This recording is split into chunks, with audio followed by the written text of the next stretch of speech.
Welcome everyone to another episode of Revolution Recap, and it has finally happened. The day has finally come. We are bracing ourselves for the departure of our dear Matt Turner. It has been great to see him blossom into the United States level national team keeper that he is, from an undrafted goalkeeper signed to training camp out of Fairfield University to one of the world's best goalkeepers. Matt Turner is linked to Arsenal, is expected to depart the New England Revolution, go to England in the summer, and here to talk about it all today is, well, me and Sean Donahue. Sean, how is it going? You know, it was a good day until I watched the U.S. men's national team fall 2-0 to Canada today, in which Tajon Buchanan, who is no longer a Revolution player, completely dominated against the U.S. national team. And Matt Turner, I think, had the worst game he's had in a U.S. jersey. So it's a good thing it sounds like that Arsenal contract is signed, because I don't think its value went up today. Yes, no refunds, Arsenal. The ink is dried. It is a done deal. Allegedly, pretty much every soccer reporter who has a blue checkmark has reported that it is a done deal. It has not been officially announced by the team or Arsenal, but it is heavily expected.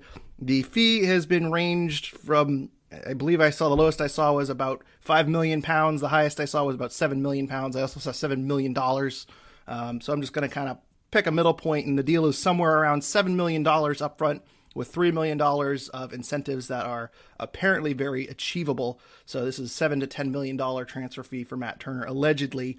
But as part of the deal, it sounds like Matt Turner will be able to play for the New England Revolution for the first bit and move in the summer transfer window.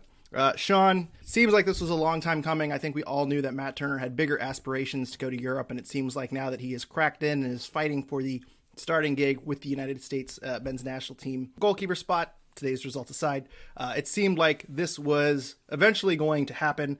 What is your reaction to this news? Yeah, I mean, I think it's a good price for the Revolution. I think, this was inevitably going to happen, as you said, at some point. Going to Arsenal is a huge step up. They're one of the top teams in England, so it's a great move financially for Matt Turner and prestige-wise for Matt Turner. My one question is, how is he going to get playing time outside of cup games? I think he's going to be kind of in the Zach Steffen situation at Man City, where he's the cup goalkeeper, but he's not going to sniff league action unless their starting goalkeeper gets hurt.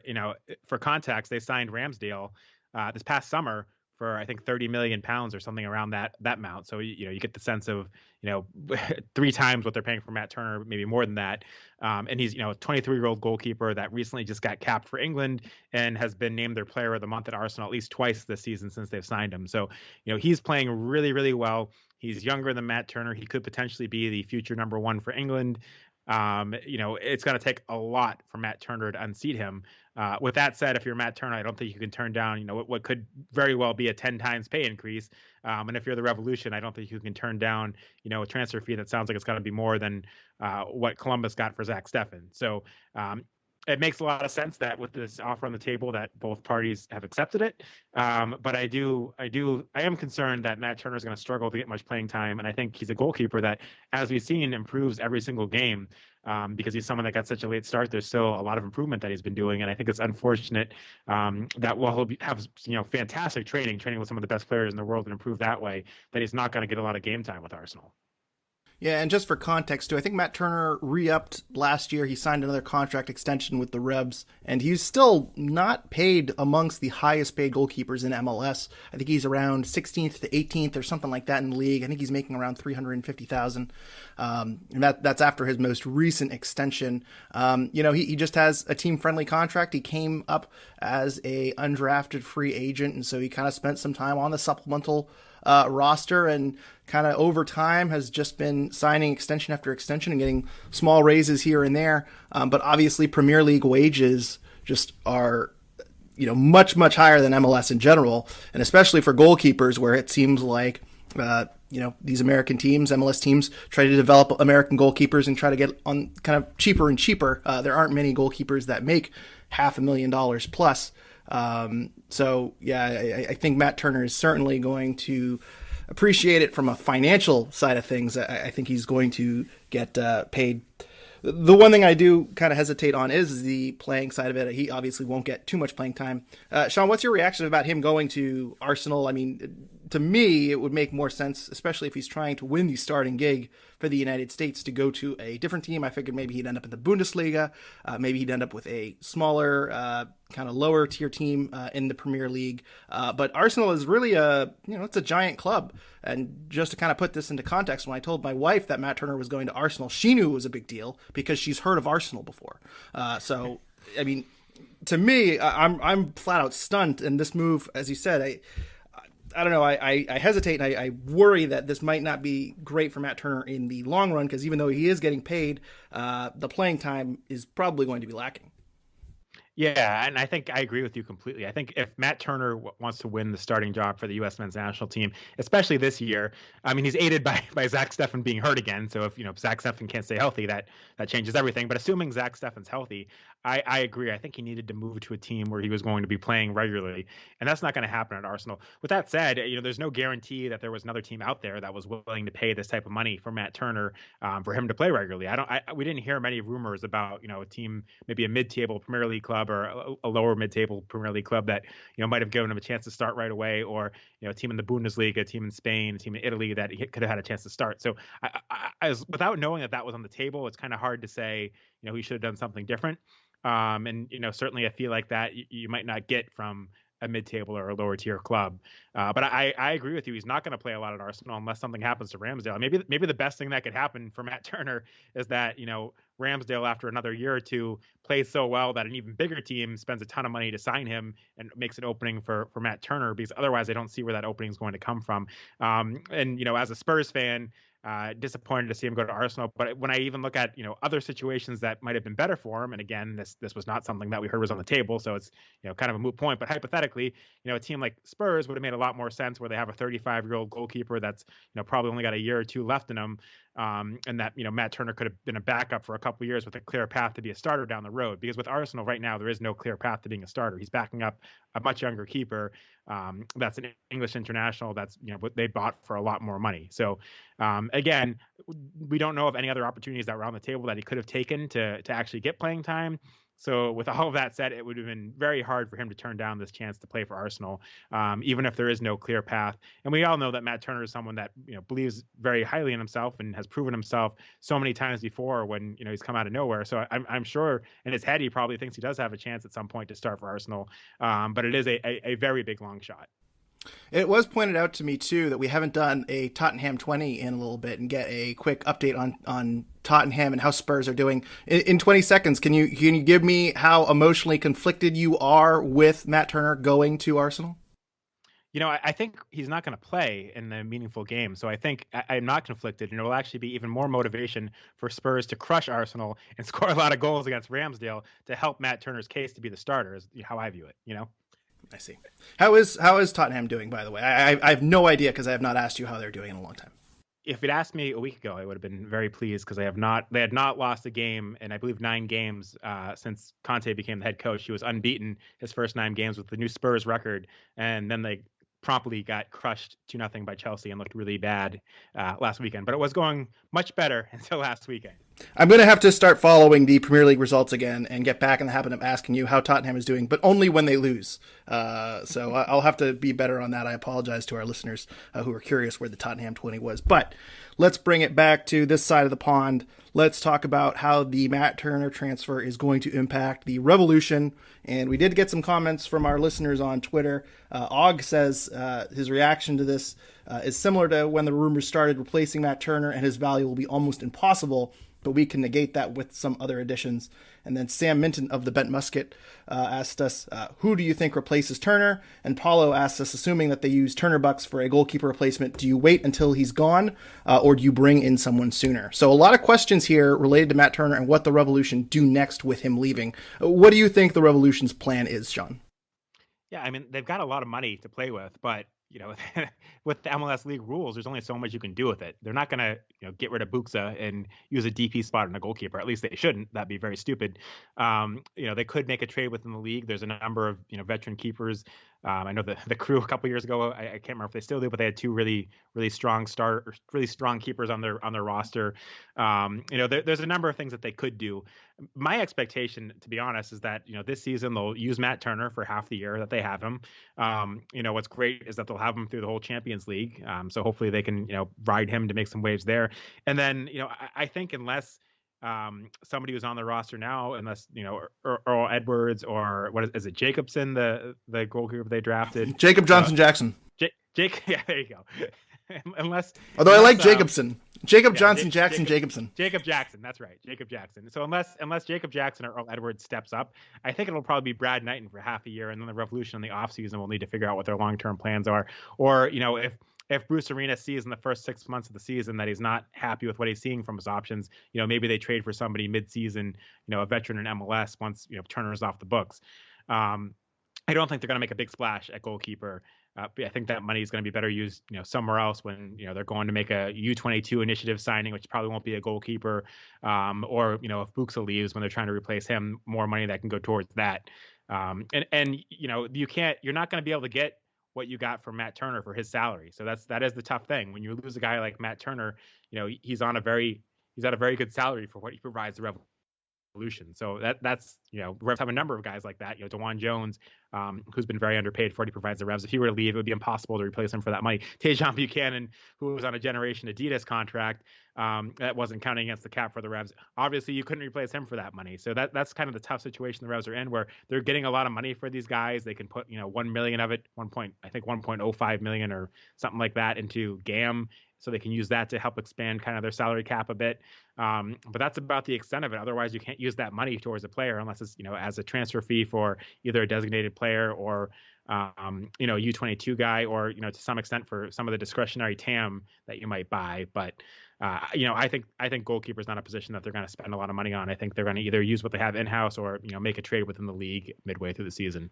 Yeah, and I agree with that, and I want to unpack that a little bit just so people don't get lost, because sometimes we throw around these terms, and just to make sure everyone knows, when you make a transfer, you can convert $1.05 million into GAM, general allocation money, which basically allows you to expand your salary cap.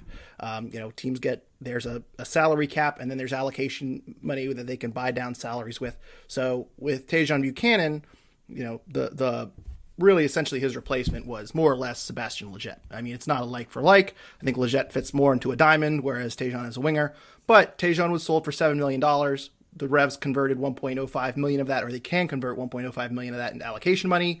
And that allocation money was sent to LA essentially to acquire Lletget. Now, Lletget, as you mentioned, Sean, I mean, there's a salary difference here. Tajon Buchanan was on a Generation Adidas contract. Lletget is making close to $1 million.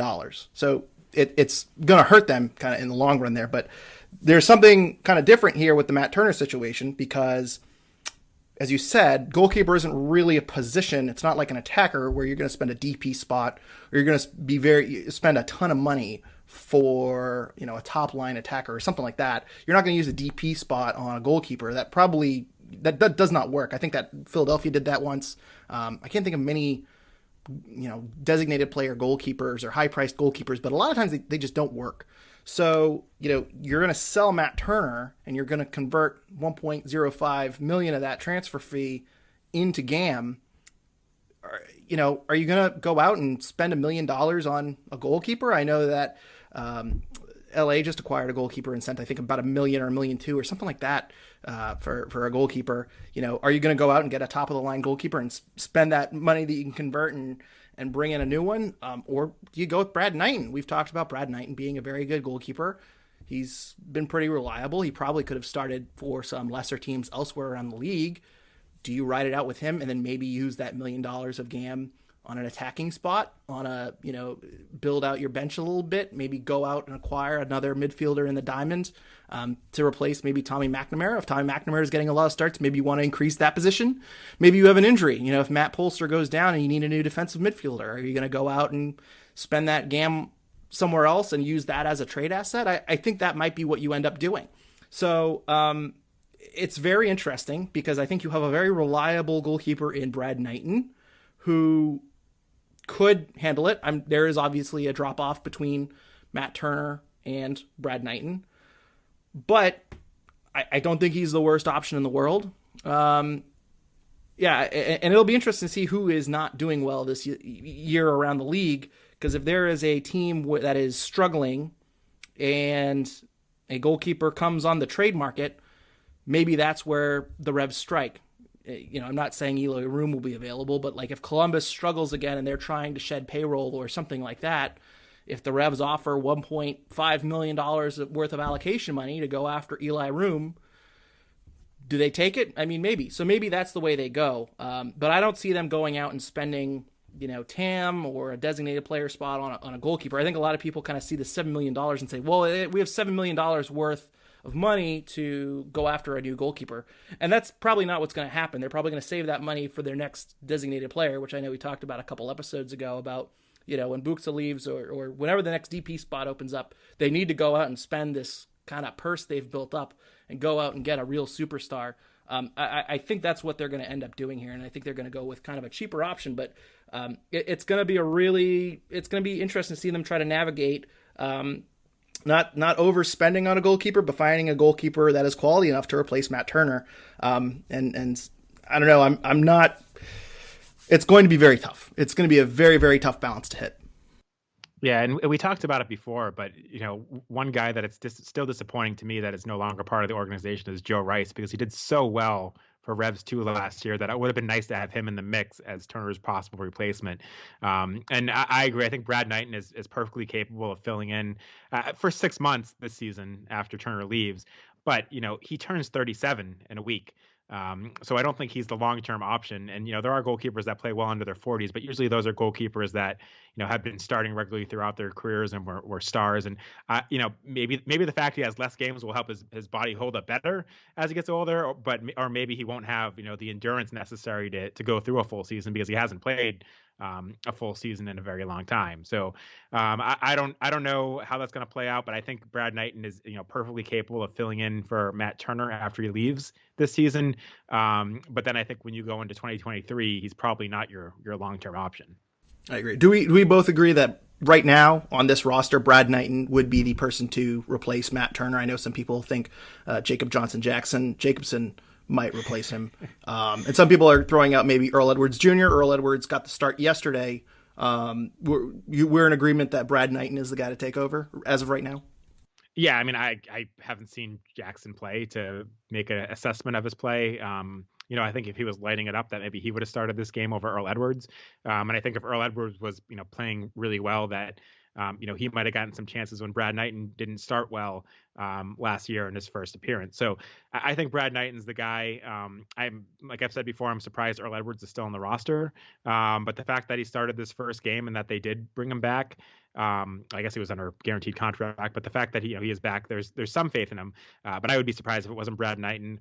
And I would not be surprised though if they did get to June and they weren't happy with their options, that they did go out and make some sort of trade within the league to improve that situation. But for now, I think it's Brad Knighton.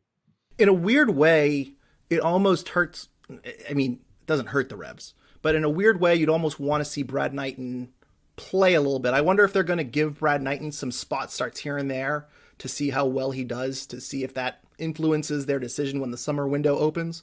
Because I guess in theory, the European season will end, so maybe you could get someone on a free transfer or something like that. You'd have to use an international spot probably. And again, it'd be a highly priced goalkeeper, which I think they will try to avoid. I think they'd rather spend that game, on a midfielder, an attacker, or in the trade market. But yeah, I mean, I almost wish that we could see Brad Knighton get a string of 6 to 8 games, kind of like we did last season, to see if that boosts our confidence in him a little bit. Because I think certainly in 2023, you're going to have to go out and get another goalkeeper. I don't see them getting one here in the first half of the season. To answer this question here from Paulo, I don't see them getting one in the first half of the season. I could see them getting one in the summer transfer window, but I also would not be shocked if they sign Jacobson as the third goalkeeper and have him play at Revs 2 and then have right out the season with Knighton and Edwards to see how that goes. I really don't think that the drop-off is steep enough that, I don't know, I having Brad Knighton as your goalkeeper does not terrify me. Am I alone in that? No, I agree with you. And I also agree with your point that in some sense, you kind of do wish you could make that change sooner. Obviously, 6 months of Matt Turner is 6 months of Matt Turner. You don't turn down 6 months of the best keeper in the league, especially because that takes you to the Champions League, and I think he'll be huge in that. But with that said, I think you'd be in some sense in a better place, had you tested out Brad Knight and Earl Edwards, whoever it is, in the first half of the season, and then you could evaluate and decide that they weren't good enough to get you to a championship and make that move in the summer. Because I don't think that there's anything that Bruce Arena has to learn about Earl Edwards or Brad Knighton that he's going to learn from them, sitting on the bench and playing reserve games. I think he's seen enough of that to know who they are in that sense. And the step up to playing regularly for the first team is something different. And he's not going to get to experience that with Matt Turner on the roster for 6 months. And so he's not necessarily going to know after 6 months, whether or not he has the right pieces to make a championship run on the roster without making a trade at goalkeeper. Again, you can't turn down 6 extra months of Matt Turner.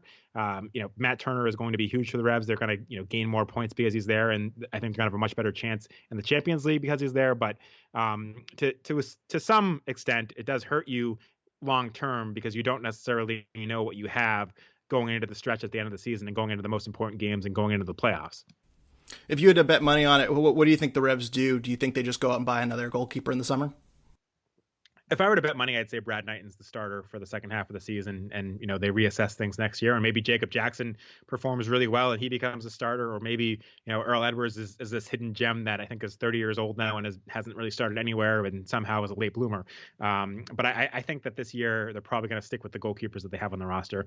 That would be my guess. I'm not, again, I would not be surprised if they did make a change, but that would be my best guess. Got another listener question here. Says, big Matt Turner fan, really loved him since day one, and now I'm going to start rooting for Arsenal in honor of Matt Turner, but unfortunately I don't have any Arsenal gear. Sean, where can this listener find some Arsenal gear? I mean, I think I would go to Galacco Kits to get my Arsenal gear if I was going to buy some. Of course, I would never buy Arsenal gear. I'd recommend buying Spurs gear instead. In honor of former Rev Clint Dempsey, who was just elected to the National Soccer Hall of Fame today, which is exciting news, and played for Spurs as well as the Revs. But if you got to jump on the new bandwagon of Turner to Arsenal, Galacco Kits is the way to go. Yeah, Galacco Kits, their mission is to bring unique vintage jerseys to your home with a catalog of jerseys, jackets, scarves, and more from clubs and national teams from over 80 countries in the world, including Arsenal and Spurs. If you're into Spurs, probably Arsenal. There's probably more Arsenal fans listening to this as of right now because of Matt Turner. So there's a ton of Arsenal merch. I checked before we recorded the podcast. Go check it out. Go check out Galacco Kits to get your new Arsenal merch, which is going to go very, very fast because Matt Turner will soon be the greatest goalkeeper in the world in the Premier League. He's going over to England to dominate. And while you're at Galacco Kits, check out their mystery kit packages, where if you can't tell what you want, you just put in your size and the style of jersey that you like, and Galacco will surprise you with the kit of your dreams. And there's more. If you use promo code REVSRECAP at checkout, you will save 15% off your order. That is promo code REVSRECAP at GalassoKits.com for 15% off your order. Links and code are in the show notes. And don't forget to follow them at Galacco Kits on Twitter and on Instagram for their weekly unboxing videos. I think they have Spurs stuff. I didn't check because who's rooting for Spurs, Anyway. I my money would be on Spurs to finish above Arsenal this year, so see what happens. Well, Matt Turner's not getting there to the summer, so I think we will. I'll give you that. There was another signing here by the Revs. Bruce Arena had one of his first press conferences, either his first or second, and they asked if any more moves were coming, and Bruce said that there were some minor moves coming. There was going to be some minor tweaks to the roster, and he made a minor tweak, signing Noel Buck to the first team. He is the second youngest player for the Revolution, other than Diego Fagundes. He is signed from Revs 2. He is 16 years old. He was born one day after the Washington Nationals played their first game in their existence. So that's pretty rough for those of us over the age of 30. He's just making us feel extremely old. Sean, we did get a listener questions on how good do you think Noel will be, and do you expect him to have a role in the first team? So Sean, what are your thoughts on Noel Buck, the signing, and his potential role?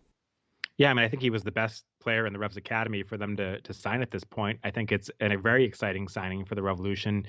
He's a guy that can play at central midfield, kind of a two-way box-to-box guy. So I think he could fit into the Revs diamond. With that said, Bruce Arena has never really been one of those play the kids guys that, throws the young guys out there really at any point in his career. And I don't really expect that to change. I don't think Noel Buck is going to have a huge role with the first team this year. I think he's going to get minutes in the Open Cup. I think he might get some minutes, late in games when the Revolution are in a comfortable position. But I still think he's going to see most of his minutes at Revs 2 this year. I'd love to be proven wrong. And I think Noel Buck is going to have a bright future with the Revolution. I just don't think that this year he's going to get a ton of minutes. He looked good from what I've heard in the first preseason game. Obviously, we couldn't watch that other than on some streams from fans in the crowd, which I don't think you can glean too much out of. But it should be reminded that Damian Rivera has looked very good for the Revolution in past preseasons, and that has not translated to any really first team minutes. So I think the future is very bright for Noel Buck, but I think you shouldn't get your expectations up too high for him to have much of an impact this season with the Revolution. I think he's playing at a position where the Revolution have a lot of numbers, if not necessarily the best quality depth. Depending on how you feel about Tristan, Captum, McNamara, et cetera. So I just don't think he's going to have – I don't think there's an opportunity for him to get that many first-team minutes this year. And I don't think Bruce Arena is a guy that's going to, try to force minutes for a young guy just because he's a young guy with a bright future. Yes, and just for additional context, too, I remember when Damian Rivera signed, and I think the year he signed, he scored 2 goals in a preseason game, and everyone was expecting him to kind of hop on and get some first-team minutes, and they just never came. I still don't think he's ever made his MLS debut, and Damian Rivera is still on this team, and but he's getting most of his minutes at Revs, too. So I think Buck is going to kind of be of the same fate. He's only 16 years old, so he will still be developing in Revs 2. I just kind of see this as them locking him down. I think he trained with Nottingham Forest, some team in England a few weeks ago. Sounds right. So I think this is just a matter of the Revs locking him down. He did have 5 goals and 1 assist last year in USL League One across 28 matches. I think this is kind of a developmental move. He signed to a contract through the 2025 season with an option for 2026. So, yeah, I just don't expect him to play. I mean, if I were a gambling man, I'd probably put his over-under around 10 minutes. I mean, maybe he'll kind of come in late, but he'd still have to make the 18. And there's just a lot of bodies in front of him. The Revs are expected to compete this year. Maybe if they were developing and rebuilding, maybe you give some minutes to the kids. But, yeah, I kind of expect this to be...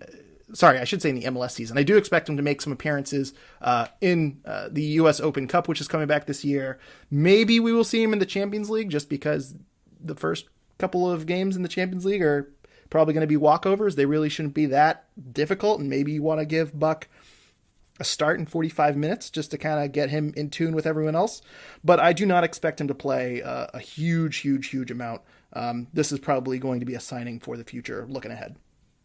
Yeah, I completely agree. And I should point out that Rivera did make his MLS debut last year in August and played 28 minutes in a comfortable 4-1 Revolution victory over Cincinnati. So maybe we'll see something similar for Buck this year if the Revs get off to a big lead. But otherwise, I think he's an Open Cup player. I heard you talking about the Leagues Cup a few episodes ago. Maybe we'll see some action in that.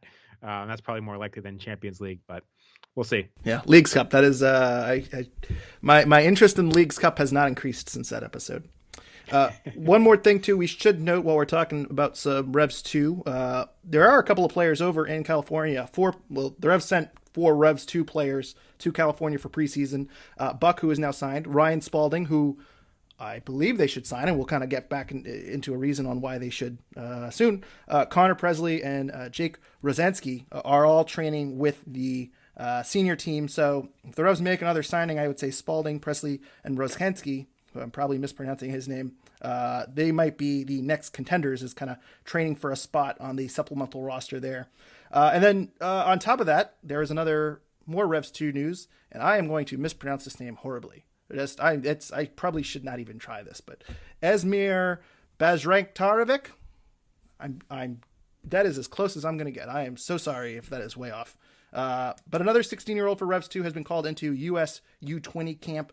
We did get a question on whether or not he will make an impact with the Revs, but he has not even been signed to an MLS contract yet. He's still on a USL contract, so he cannot play for Revs 1. I believe he can play in the US Open Cup. I'm not so sure about that. I'd have to double check. We don't know all the details now because the Revs 2 is completely changed now that it's part of the MLS Next Pro as opposed to part of the USL too. And I don't think we have kind of enough information to know how that interaction is going to work. I'd heard some things that it was going to be easier to get, Revs 2 players to play for the first team this year because of, they're all under the same umbrella instead of under the USL umbrella. But I haven't seen that in writing, and I don't know how that's going to play out. So I think there's a lot of kind of unknown there. But I would assume he could play in the Open Cup. I would assume. Yeah. Who knows? I don't even know if the U.S. Open Cup knows really what's going on anymore with the U.S. Open Cup, but I digress. Let's go talk a little Champions League here, Sean. What are our expectations for the lineup in the Champions League? Ronnie Smalls asked us that specifically about the first leg, but we can kind of cover both legs if you have any thoughts on that. I've kind of I've kind of played my hand in previous podcasts of how I think these games on Cavalier will be more or less preseason. This really should not be a difficult opponent for the Revolution, and I expect a lot of rotation, and I expect this to kind of be a warm-up for the MLS regular season, especially, too, I think the season opener is a few days after that second leg. I think it's that right. Saturday, right? So they have 3 days off there after that second leg. But what do you expect for the first leg of that Champions League game? Yeah, to be honest, it's made a lot easier for the Revolution that both games are at home, so they're not worrying about tiring guys out by traveling.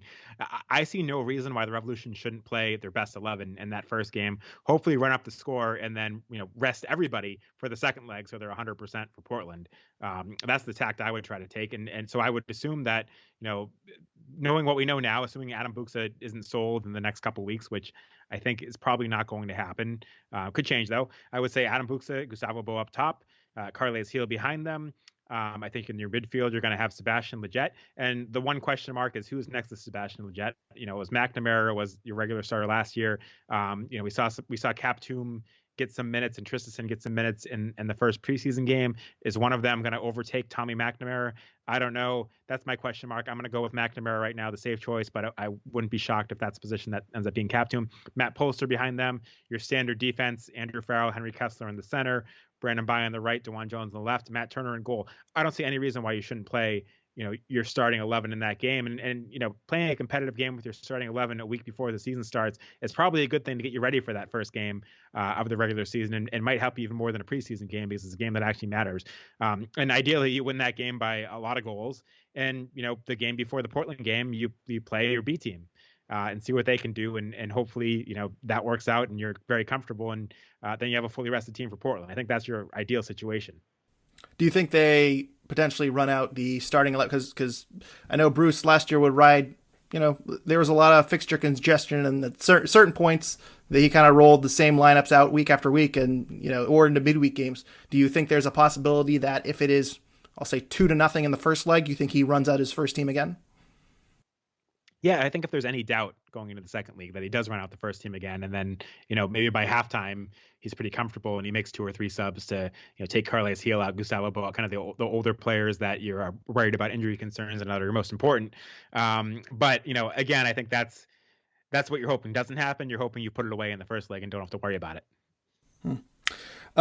We did get one more question here from Rally Revs fan. He says, where do the Revs currently sit in the East with these roster moves? What do they need to do to remain at the top? And he has a second question, but I'll go with that one first. Sean, where do you think the Revs start in the East, and what do you think they need to do to retain their spot as the best team in the East? Yeah, I think anyone that looks at what the Revolution did last year and expects them to do better this year as far as regular season, or as far as even matching regular season, that's not realistic. They're not going to be a team that breaks the points record next year. I think the East has gotten better. And, I think there's a lot of question marks for the Revolution around Adam Buksa. Now, if Adam Buksa is here for the Revolution for the season, I see no reason why the Revolution, even with Matt Turner gone, can't still be a team fighting for that top spot in the East. They finished first in the East by 19 points last year. So there's a lot of room for the Revolution to be worse this season and still be competing for the top spot in the East.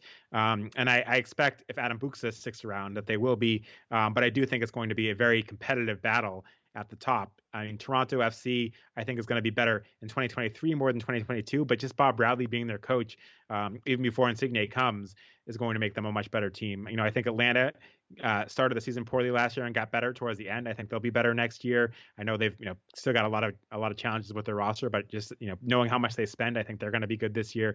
New York City FC obviously came on strong at the end next year. There's going to be a lot of competition at the top of the East, and I think the Revolution are going to be in that mix. But I certainly don't think they're going to run away with the East.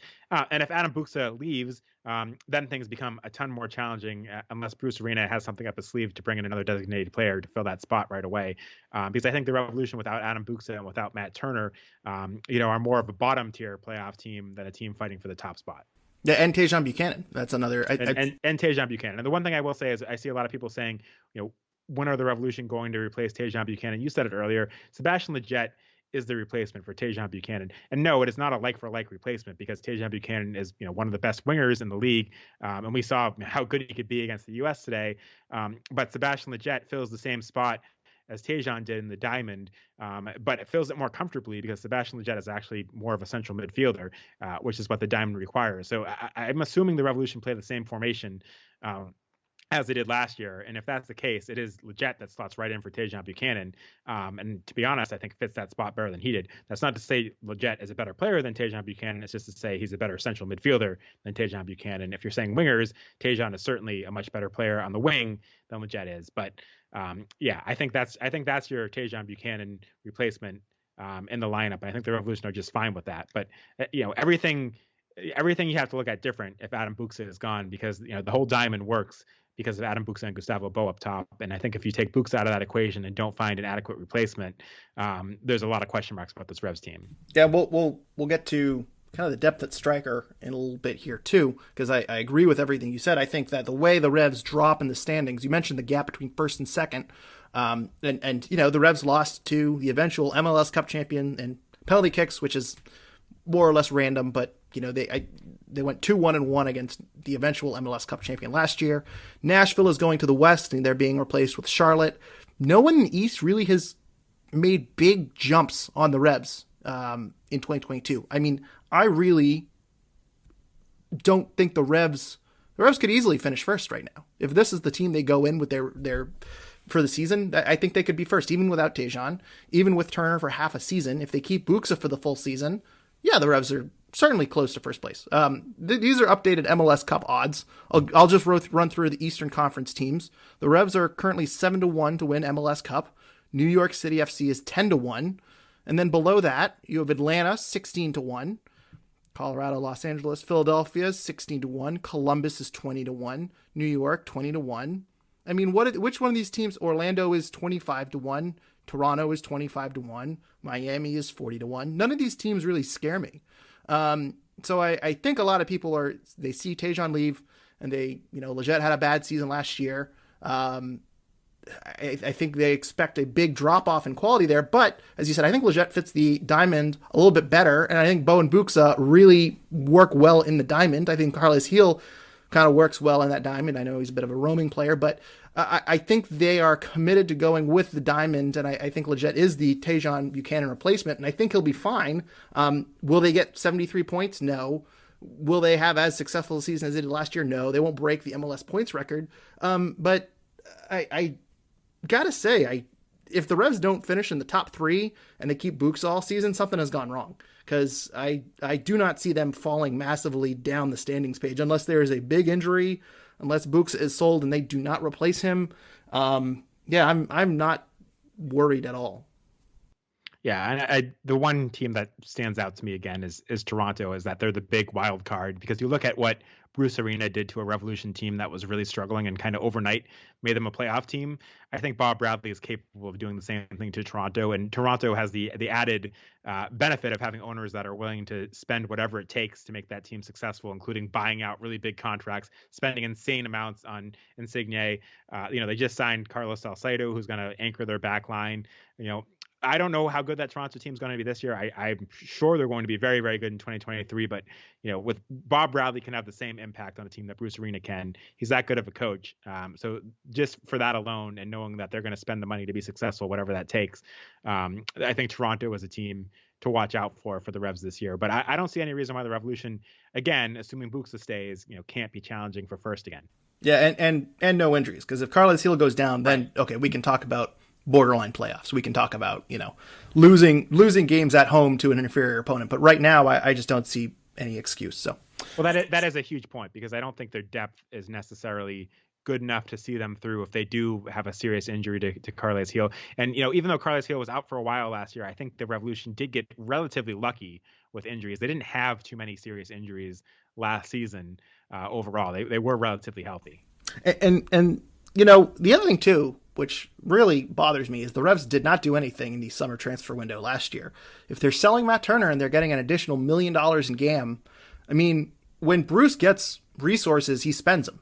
And I know there was a signing last year that fell through in the summer window, and we never figured out who that was or what position was going to be improved. But, let's hypothetically say Brad Knighton is the guy, and he plays good, not great. He's a plus player. The Revs now suddenly have assets that they can go trade with, and they can go get another central midfielder or another player to improve their starting lineup, or get a backup at a valuable position or something like that. I mean, they're going to improve this team in the summer. I said that last year. I really shouldn't say things like that because I said that last year and they didn't. But let me say, I'll be surprised if they don't make additions this summer, just because when Bruce gets assets, he spends them. So, do you have anything to add, Sean, before we move on? No, I just, it's a frustrating point I don't want to spend too much time on, but yeah, they should have done something last summer to improve the team, because when they did get to the playoffs and you look to their bench to switch things up when things weren't going great, there weren't necessarily the right options, it's particularly to fit the formation the Revolution were playing. So I think they shouldn't make the same mistake next year if they find themselves in a situation where they're playing really well, but could tweak one or two spots or could add their depth on one or two spots to make the team even better. They got to make sure they take that next year, because I do think that hurt them in the playoffs. And I don't know if we talked about this on the last podcast or if this was news in the last podcast, but apparently the Revs were in on Kellen Acosta too, who was traded to, was it LAFC or the Galaxy? I forget. Yeah, I'm blanking too. It was LAFC, so he'll be a good addition to them. I knew it was one of the LAs, but I think it was 1.1 million guaranteed, up to 1.5, so it was cheaper than Leggett. But it's almost a shame that this Turner news is breaking now, because maybe apparently the Revs were in on Acosta. Colorado and Arsenal, both Kroenke teams, maybe you could have worked out some sort of backroom deal where you used the allocation money you received for Turner and got Acosta at a discount. But alas, the Revs end up with just Leggett. But as I say, this team is very strong and should be top 3 team in the East, potentially top 1, and I think it's going to get better as the year goes on. I don't think it's its final form, but we'll see. But Rally Revs fan does have another question here. Who will be the biggest breakout this year, a la DeJuan Jones last year? Sean, who do you think is going to be the biggest breakout for the Revs this year? I don't think anyone's going to be quite as big of a breakout as DeJuan Jones, who made himself the best left back in MLS. I don't expect anyone to do that. So I think when you're trying to figure out who's going to be the best breakout, you kind of got to look at somebody that underperformed last year, right? A guy like Wilfried Kaptoum, or a guy like Arno Tristison, or a guy like Christian Mafla, who may be gone. What you have expectations for Sebastian Leggett, Carles Gil, Gustavo Bo, Adam Buxa. I don't think they can be your breakout guys. I think Henry Kessler is going to have a better season than he did last year. I think he's going to, the national team experience he has is going to help him, and he's going to be a more confident player. But I wouldn't feel right calling him the breakout player, because we already know he's a really good guy, really good player for the Revs. Brandon Bai has some room to grow. I don't know that I'd pick him as the breakout player. I think I got to go with either Kaptoum or Tristison, neither of whom I actually think is going to be the breakout player.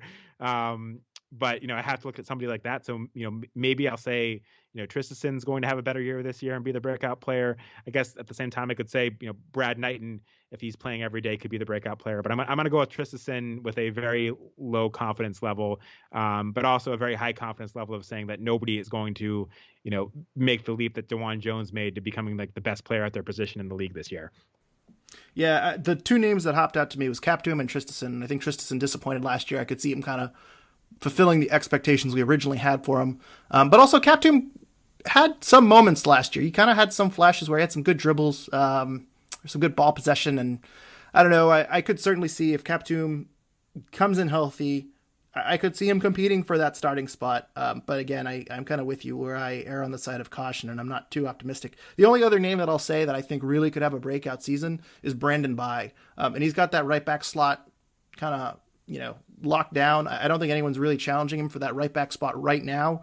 And I think he's kind of been shown flashes at a lot of times, but also at times has really frustrated people, especially with his crossing, with his offensive ability.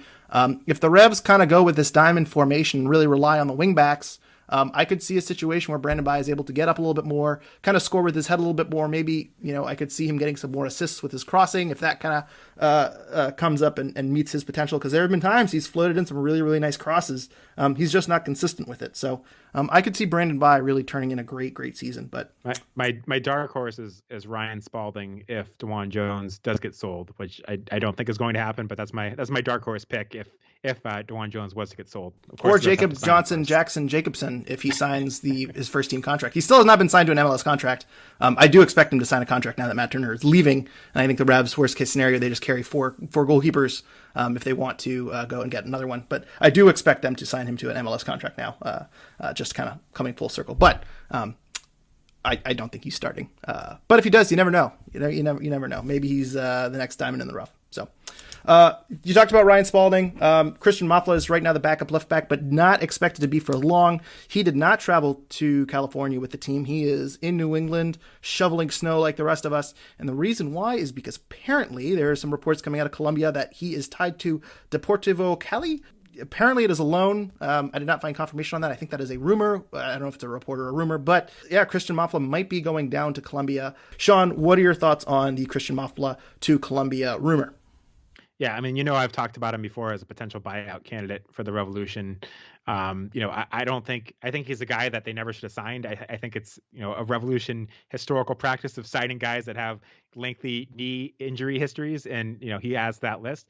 DeJuan Jones is clearly the best left back on this roster, debatably the best left back in the league. So, the most Mafla is going to be doing is getting spot starts or rotational minutes for DeJuan Jones, and to have an international player that's making, close to $400,000 as a backup left back just doesn't make any sense. So, the Revolution need to move on from Mafla, and if they have the opportunity to transfer him, even if it's for nothing, I think they should do that and take it. And I think Ryan Spalding is just waiting in the wings. Of course, he made his Revolution first team preseason debut yesterday and gave a penalty kick. But other than that, we didn't get to watch the game and see how he did. But he's very promising, looked very good for Revs too, and should be good enough to be DeJuan Jones's backup on this roster for a lot less money and not taking up an international spot. And not taking up a senior roster spot, he could fit onto the supplemental roster spot too, which is also very helpful. And I believe Ryan Spalding was on the team of the year for USL League One. So he's at the age where I think if you're going to promote him, it's time to do it. I certainly think it would save them an international spot and some space. So I think that is a really win-win-win for everyone involved. I think it works for the Revs. They free up some very valuable roster space, and I think Mafla starts to play again because I think he is too good to make some cameo appearances here and there and not really get to play. One other rumor here, Marcos Diaz, Brazilian striker, 20 years old from Brazil. I forget which team he plays U20s for, but he is tied to the Revs. Apparently the Revs are interested in a loan for 2022 with an obligation of buying 50% of his rights if he reaches a certain a certain number of goals. It is unclear if he is part of the U22 initiative or if he is Revs 2. Based on kind of the structure of the loan or what's rumored. By the way, that is reported by a friend of the program, Gustavo Lopez. Great scoop, Gustavo. But based on kind of that wording about how it's a loan and it's based on how many goals he scores, I assume it is tied to the first team and potentially the first ever U22 player for the Revolution, although that has not been confirmed. Sean, what are your thoughts on this rumor of Marcos Diaz coming to the Revolution? Yeah, I'd be lying if I said I'd seen much beyond highlight tapes of him. But I do think it's something that we talked about before that the Revolution need to make use of the U22 initiative. So if, he has the talent to be signed to the U22 initiative and that makes sense for the Revolution, I think it's exciting that they're doing that. Again, I don't think Bruce Arena has the best history of, bringing along young players and giving them minutes. So I'd like to see more of that. And, building for the future, signing a guy to the U22 initiative, I think is a great move. And the fact that the Revolution are down in Brazil scouting these guys and, giving them opportunities to come up here, signing a 20-year-old striker from Brazil is kind of exactly what I would like to see the Revolution do to position themselves better for the long term. Because we can talk about the Revs striker depth right now. It's not great. So if they can find somebody, a young guy in Brazil that can, give them some minutes off the bench now and potentially be the, Adam Buxa replacement long term, or the Gustavo Bo replacement when Gustavo Bo, potentially retires or leaves in 2 years, I think that would be a win-win for the Revolution.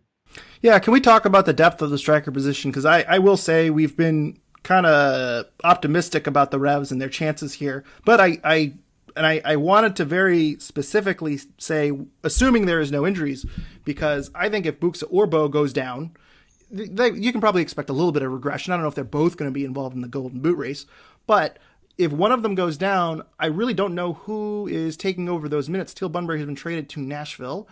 Not a huge Edward Kizza fan. Maybe he makes some progress this year. Okay. Justin Rennicks is there. Okay. It seems like backup striker is a very, very big need, and usually you need a third striker just to take up minutes and kind of get a spot start here and there. If Poland calls up Buxa for some reason, if Bo is out for some reason, you really need kind of a reliable third striker, and we were really spoiled with Teal Bunbury there. Now they don't really have that. To me, that strikes me as the biggest need. Do you agree? I mean, completely. If you lose either of those two guys, your backup strikers have a combined 0 MLS goals. I don't know how you can be excited about that. Rennick's got 1 minute with the first team last year, so I don't think Bruce Arena has a lot of faith in him. He had 29 minutes this year before that. It's hard to imagine he'd be ready to step up. And Edward Kizza, Bruce Arena obviously had faith in him to draft an international player in the first round that's taken up an international spot and bring him back this year. But at the same time, I think we were questioning whether or not he'd even be back this year. So I think that's absolutely a spot the Revolution need to improve upon, especially if there's any question whether or not Books is going to be around. But, like you said, these guys can get injured. Gustavo Bo is, on the wrong side of 30. What is he, 32 this season? Going to be 33? He's going to be 32 in February. So, they're probably not going to be able to play every game this year, and your options off the bench are not great. I don't think Teal Bunbury had a particularly good season last year, and I don't think I would have been all that confident if he was the backup this year, but I would have been a lot more confident than I am with the two options they have. So that is 100% an area of need for the Revolution, and maybe Marcos Diaz, if he comes, is the answer there and can provide some minutes off the bench. It would be awesome to have a 20-year-old guy that has a lot of promise that can provide some minutes off the bench and be a player of the future. Because I have trouble seeing Justin Rennicks as the Revolution striker of the future right now. I think when the Revolution signed him and he'd came off the U20 World Cup, there were some hopes of that. But the lack of any real minutes under Bruce Arena does not give me any hope that all of a sudden that his minutes have been declining every year. They're going to start picking up and he's going to start playing better. Well, I believe he kind of played sort of as a winger almost with Revs 2, and now they don't need wingers. Now they're playing in Diamond 2. So it seems like he's kind of moved around a little bit, and I don't know, it just hasn't really clicked. If they don't sign Diaz, I would hope Rennicks is playing a little bit and they give him some minutes here and there, because we need to figure out what we have with him. His time is kind of running out. I believe this is his third or fourth year in the Revolution system. But kind of same with Kizza too. I mean, you kind of have to figure out what you have there, but not a lot of trust after a big drop off with Buxa and Bo at the striker position. And I think Diaz fits the bill. If he is a U22 signing, I can't say that I've scouted him immensely or how great he is, but if he is worthy of a U22 tag, it seems like this really fits the bill of where the Revs kind of need a U22 player on the roster. So we got some last minute questions here, Sean, right in before the buzzer here. Green, Blue, Teal Forever asks us over under 9,000 attendance for the Champions League away leg on February 15th. And by the way, he is assuming a 6 p.m. start time. So a lot of that, a lot of those people will be coming from work on a probably very cold Tuesday. What's your prediction for the attendance for the first leg of the Champions League game? I'm going to take under on 9,000. I think it's going to be a miserable day out, and the fact that it's 6 o'clock on a weekday, while that'll make the temperature slightly better, makes it very difficult for anyone coming from the city from work to get to. I'm gonna take the under on 9,000. I'd love to see a good crowd there, but I just don't expect it. Over under 0.5 references on 98.5 about the Champions League outside of the weekly Bruce Arena interview. Oh, under easily, no question. Tetra and Rich not going to be covering it. That's really disappointing. We got one more question, two right before the buzzer here, Sean. Ava asks us, what kind of performance should we expect from the Revs in the Champions League games?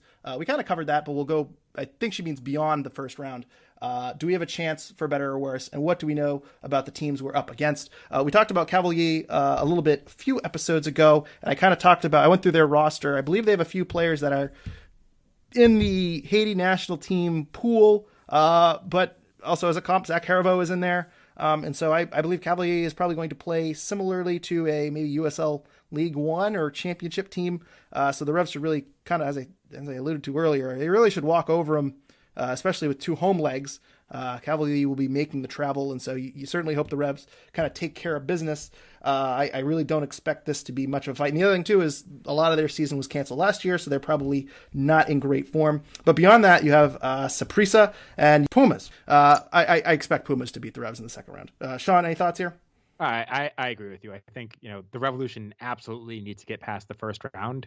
There's no question about it. It'd be a huge embarrassment, maybe even more embarrassing than when they lost to Joe Public 12 years ago, which was among the most embarrassing moments in Revolution history. So I see the Revolution winning that relatively easily, and if they don't, it's concerning.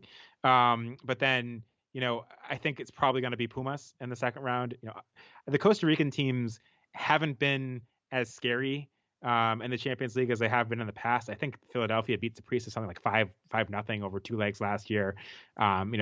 Historically, Costa Rican teams were doing better than MLS teams. The Revolution faced Alajuelense the first couple times they were in Champions League and lost twice to them. But I think my expectation is that Pumas beats Saprissa, and then the Revolution play Pumas, and that'll be a very, very, very difficult game for the Revolution. Anytime you're playing a Mexican team in the Champions League, it's very difficult.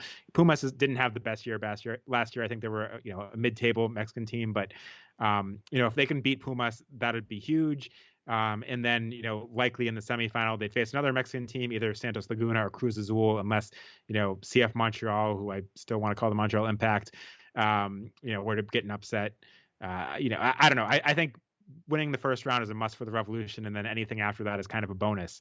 But they ended up on the tough end of the bracket after the first round, because 3 of the 4 Mexican teams are on the Revolution side of the bracket, where I think, Seattle, Colorado, New York City FC, ending up on the side of the bracket where just Leon is there was probably more favorable past the first round.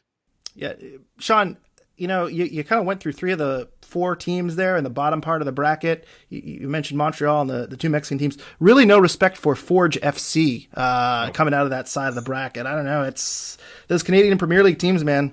You might regret that one, but hopefully when they emerge victorious in the Champions League, I'm sure cursed Revs will be all over that for you disrespecting Forge FC. But you are correct. The Revs potentially have to go through 3 Mexican teams to win Champions League. I really don't expect them to go too far. So enjoy Cavalier while you can, because it certainly will go up a little bit. They're going to go up a few levels in competition beyond the first round. And, there's always how much do the Revs care about this competition type of aspect to it. I'm not totally sure, if this is going to be the primary focus of the Revs, especially knowing that they have some long odds. So I am not putting any money down on the Revs winning Champions League. I do got to say, since you mentioned Forge FC, they play their home games at Tim Hortons Field in Hamilton. So they'll be making Cruz Azul play on that terrible cold field that the U.S. played on today. So that'll be kind of a fun series to watch, with Cruz Azul having to play up in Hamilton on that tough turf in the freezing cold, and then Forge FC having to go play at the historic Estadio Azteca in Mexico City. Quite the contrast in atmospheres and fields and temperatures and just about everything between that series. Now I hope we don't play there. Matt Turner plays poorly in Hamilton. Tim Hortons Field can you do it on a cold rainy day in Stoke? So can you do it on a cold freezing cold day at Tim Hortons Field? I think that is the CONCACAF version of that, It would be a much better situation if the Revolution were playing at Dunkin' Donuts Stadium in Boston and their new Soccer Specific Stadium going up against Tim Hortons Field. That would just be a fantastic series if we could get that to happen in a few years. Let's wrap up here. We're getting silly. This is too silly for me. News and notes. Some old friends found new teams. Bobby Shuttleworth has signed with Atlanta United. Jalil Anibaba has signed with the Columbus Crew, which is unfortunate that we have to like someone on the Columbus Crew, but here we are. You mentioned earlier that Adam Buxa to Pisa. It seems dead. Pisa has signed a new striker, so it seems like whatever rumors were there is kind of gone away for the time being. It also seems like the Revs probably have no interest in selling Adam Buxa, as for reasons we've already talked about how there'd be a major drop-off and the Revs would be kind of screwed there. Clint Dempsey, Soccer Hall of Fame, former Revolution player. Awesome. And the Revs reportedly interested in a central midfielder from Standard Liège out of the Belgian league, Samuel Bastien. I believe he has 2 years left on his contract. Transfer Market has his market value around $3 million, which seems very high. That seems DP level almost. So I'm not sure if that one passes the sniff test. That might be just a player the Revs are scouting potentially for the future. But there would have to be a transfer fee attached somehow. This isn't a free transfer, so I'm not going to put a lot of stock into that one, but that is a rumor going around. And also, I think we have to acknowledge the retirement of a certain Hall of Fame quarterback who has given us a lot of memories over the years. So just wanted to say happy retirement, Ben Roethlisberger. Sean, any thoughts before we leave here today? No, I mean, I just can't believe we're 2 weeks out from the Revolution's season opener. Here's the hoping that the weather is a bit nicer than it has been this past weekend when the Revolution are playing at Gillette Stadium. Yes. You hopefully we get some better weather. Could you imagine like a 2-foot snowstorm with the Revs? I mean, boy, over under 9 fans for that. I honestly, I feel bad for Cavalli that they're going to have to come up here and play in New England weather, and they don't get to play a home game. Instead, they get 2 games in freezing cold Foxborough on the turf because their stadium isn't good enough for the CONCACAF Champions League. That is a huge bummer for them, and I do feel bad for them and hope that they're going to at least get a good sum of money off the gates or something for that, because I'm sure that the situation in Haiti is not great, and the fact that they have to play 2 games up here in the freezing cold is unfair for them. You can follow us on Twitter at Revolution Recap, and be sure to follow our Revolution Recap Instagram and Facebook pages. Oh, Sean, where can people follow you on social media? You can follow me on Twitter at Sean L. Donahue.